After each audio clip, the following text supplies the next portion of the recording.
That's actually a nice segue into generally talking about your staff. And of course, we're first and foremost interested in your head coach. Okay. And how that thing goes. And let's be honest, it's always really hard to judge staff and then judge staff from Runaway specifically, right. Because like the one or the biggest indicator you have that someone is a good coach is achievements or placements, right? Like, for instance, now we can say with decent confidence, Krusty is a very good coach, right? Sure.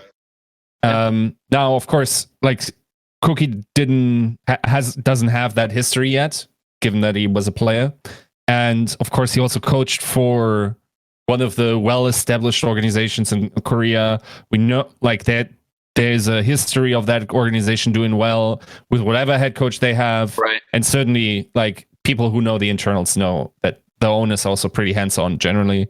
Right. So, what was the process like, and how did you end up deciding for Kuki? So I went to. Oh, how many coaches did I interview? One sec. Let me check my. Let me just pull up the sheets. Yeah, no, I think I interviewed 20 plus coaches this off season. I interviewed so many coaches.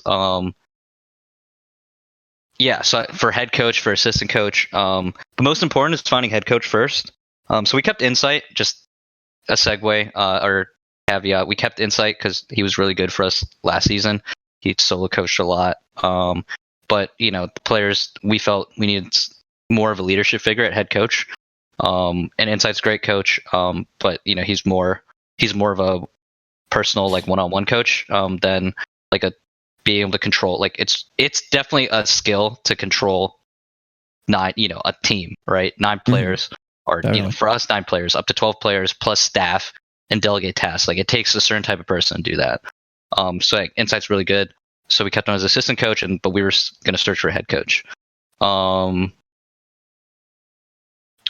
yeah, I interviewed so many coaches. Talked to different coaches. Talked to 9K. Like, he ended up going to Paris. Talked to Rush. He ended up going to Paris. Talked to. Honestly, you name like the free agent Korean coach, I probably talked to him. Well, Aid was part of the 9K package. Okay, gotcha. Okay. They were like a little posse. Yeah. So he had some of those, some duos and stuff like that, and that wanted to work together.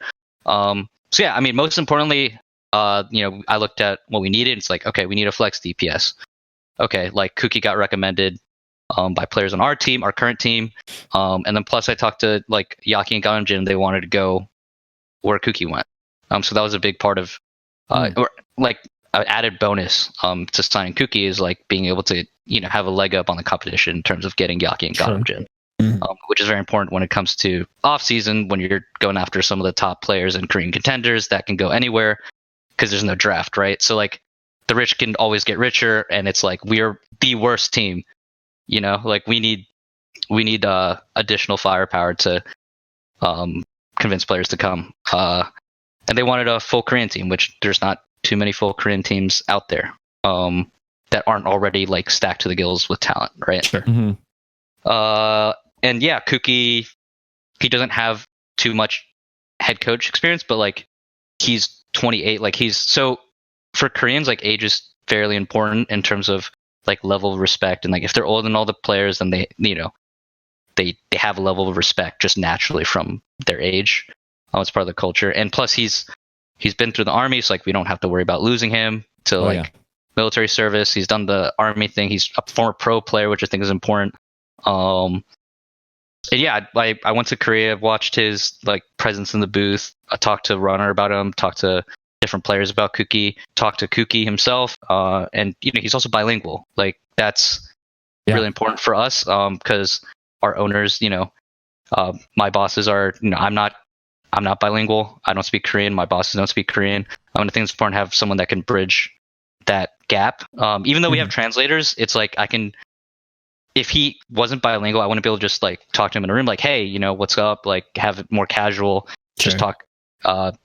So I'm able to communicate with him super easily because he speaks basically fluent English. He likes to say his English isn't great, but like his English is perfect. I think the first few times we talked, we had a translator, and I was like, they're literally not translating because you're just responding to what I'm saying.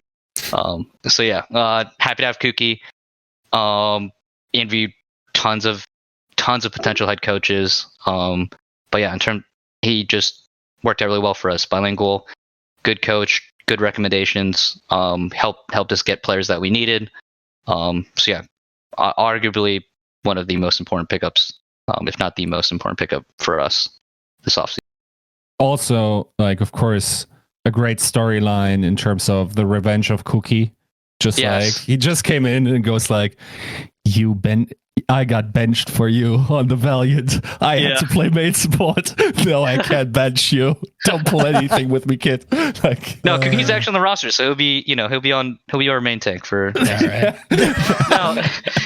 They actually have a really good relationship. Fate was one of the players that recommended him. He likes working with Kuki, and yeah, so no friction there. Nice. It's good. I mean, I am interested to see how he handles travel in general. I think is understated, and how it affects teams. So it'll be interesting to see a fairly young coach, not a young person in the scene, but a young coach handle putting out all these fires. I think that's going to be a big test, and leave him to the wolves. And if he comes out, you know what, he might come out and surprise a lot of people. So. Personally, I think the travel is mostly on myself and the managers in terms of making sure they're comfortable. Like, there's not crazy stuff they have to do to get to practice.